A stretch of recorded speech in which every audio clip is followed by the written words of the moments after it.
नमस्कार, स्वागत है आपका। आपके साथ में अमित गर्ग शुक्ला और ये वक्त है क्राइम की खबरों का, जिसमें सबसे पहले बात होगी साइबर अटैक की। नोएडा में एक बैंक पर साइबर अटैक हुआ और हैकर ने आरटीजीएस सिस्टम में घुसकर अलग अलग खातों में करीब 16 करोड़ रुपए ट्रांसफर कर लिए। बैंक वालों को इसकी भनक तक नहीं लगी। जब बैंक की बैलेंस शीट मिसमैच हुई तब पता चला कि 16 करोड़ रुपए का तो कहीं अता पता ही नहीं है। अब साइबर क्राइम के साथ कई दूसरी एजेंसियां भी हैकर्स को ट्रेस कर रही हैं। पैसे को वापस पाने की जुगत लगाई जा रही है।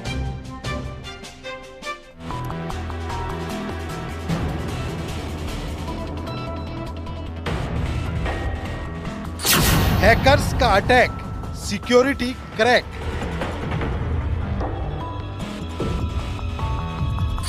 डेटा पर डाका, ले उड़े 16 करोड़। साइबर हैकर्स ने एक बार फिर बड़ी घटना को अंजाम दिया है। इस बार हैकर्स के निशाने पर डेटा और महज फिरौती नहीं थी, बल्कि इस बार तो सीधे बैंक का सर्वर हैक कर पैसे को नवासी खातों में रेवड़ी की तरह बांट दिया। साइबर ठगी के मामले लगातार बढ़ते जा रहे हैं और अब साइबर ठगी का निशाना नैनीताल बैंक हुआ है। नैनीताल बैंक के सर्वर को हैक करके 16 करोड़ रुपए निकाल लिया गया और इस समय हम सेक्टर 62 में नैनीताल बैंक के बाहर ही मौजूद हैं और आपको बता दें कि यहाँ पर 16 करोड़ रुपए से ज़्यादा हैक करके निकाल लिया गया है। आईडी पासवर्ड का इस्तेमाल किया गया और उसके बाद ये अमाउंट 89 बैंक खातों में ट्रांसफ़र किया। ये बैंक 19 राज्यों में है, जिसमें दिल्ली, एनसीआर सहित कई जो स्टेट्स हैं वहाँ पे भी जो ब्रांच है वहाँ पे इन खातों में पैसा ट्रांसफ़र किया गया। नोएडा में नैनीताल बैंक का सर्वर हैक कर ठगों ने 16 करोड़ से ज्यादा रुपए ट्रांसफर कर लिए। हैरत की बात तो ये है कि बैंक को कई दिनों तक हैकिंग का पता ही नहीं चला और वो लोग बार बार बैलेंस शीट को मिलाते रह गए। बैलेंस शीट का सही मिलान न होने पर बैंक कर्मचारियों के होश उड़ गए। तब जाकर एहसास हुआ कि उनके सर्वर पर साइबर अटैक हुआ है। अब नैनीताल बैंक के आईटी मैनेजर ने साइबर क्राइम थाने में एफआईआर दर्ज कराई है।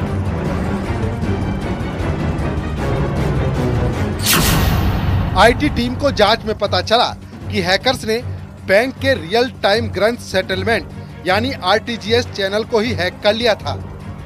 बैंक से 5 दिनों में 1-2 बार नहीं बल्कि 84 बार ट्रांजैक्शन किया गया और 89 अलग अलग खातों में पैसे ट्रांसफर कर दिए।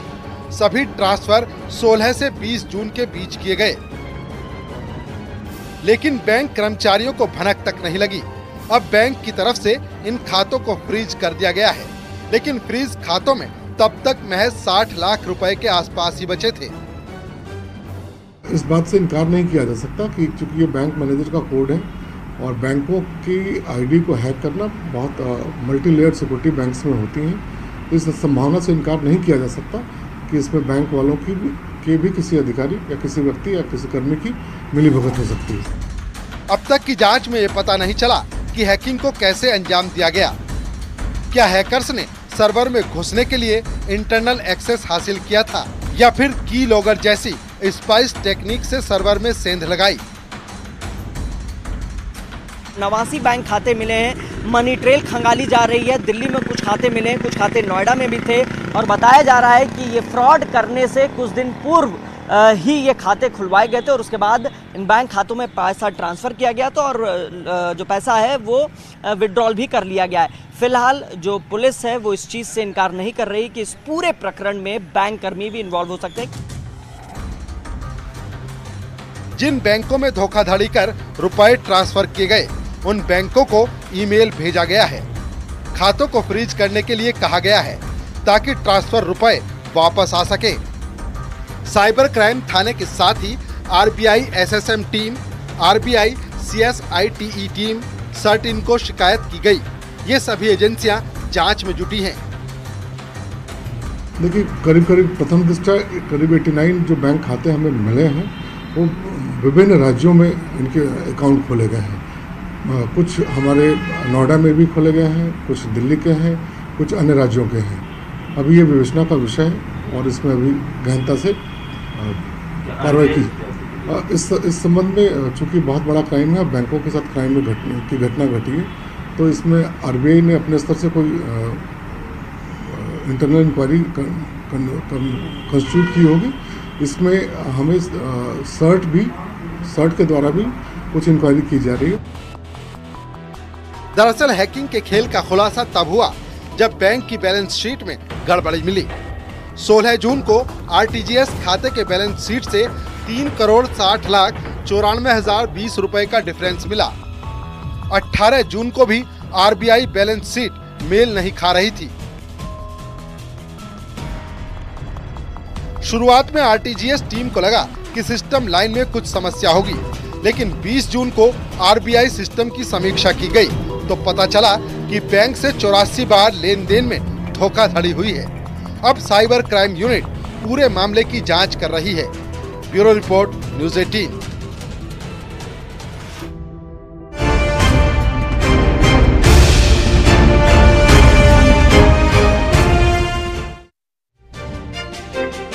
बरेली से अवैध इश्क में खूनी इंतकाम की कहानी सामने आई है। जब पति पत्नी घूमने निकले थे तभी पत्नी को पति की गर्लफ्रेंड नजर आ गई और तभी बीवी के जहन में एक ऐसी साजिश पनपी जिसका खुलासा तो पूरा इलाका सन्न हो गया।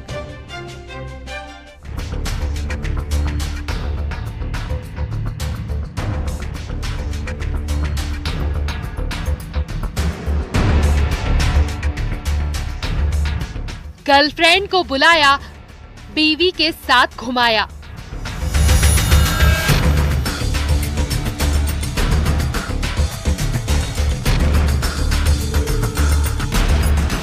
फिर मोहब्बत के अरमानों का कत्ल।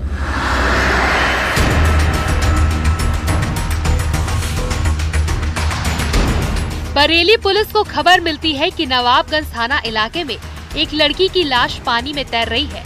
लाश किसकी है, कैसे मौत हुई, इस बारे में इन्फॉर्मर ने कोई खबर नहीं दी।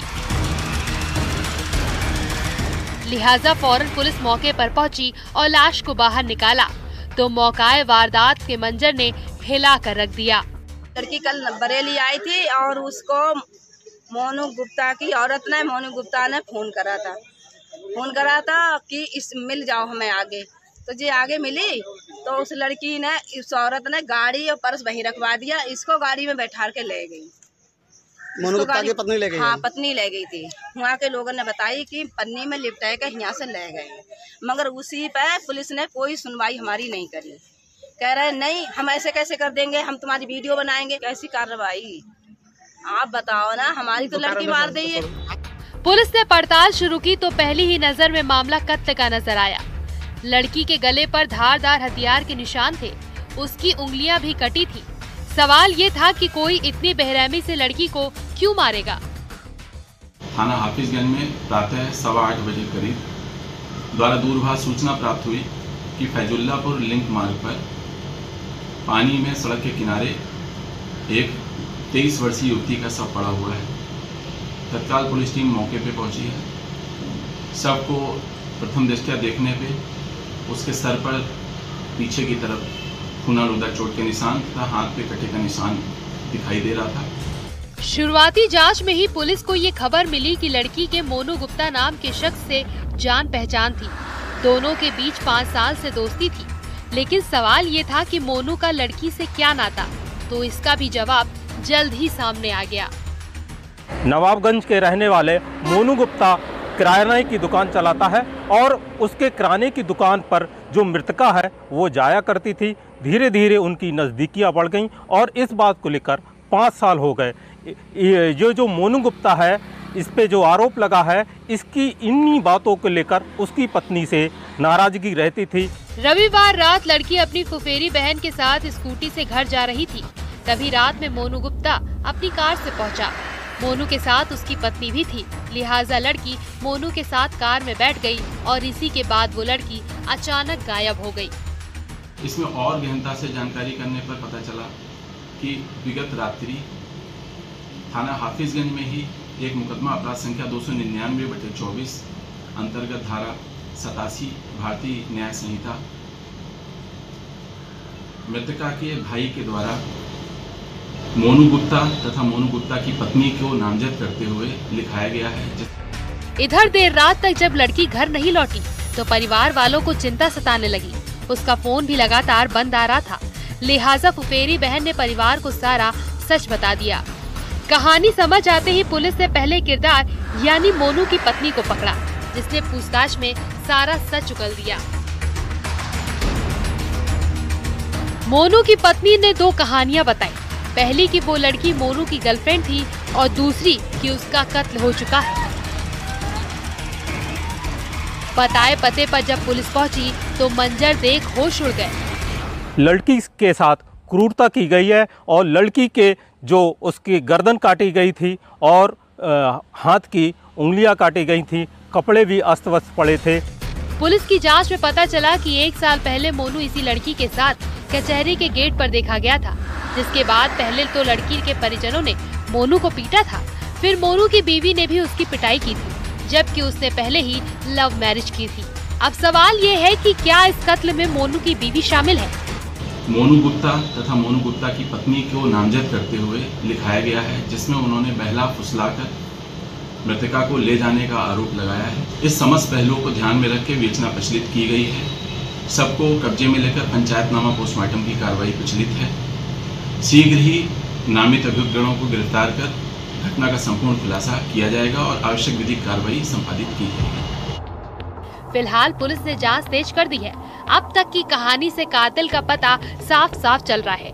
फिर भी केस के दूसरे पहलुओं पर भी जांच जारी है। जल्द ही आरोपी सलाखों के पीछे होंगे। बरेली से न्यूज़ 18 के लिए चितरंजन की रिपोर्ट।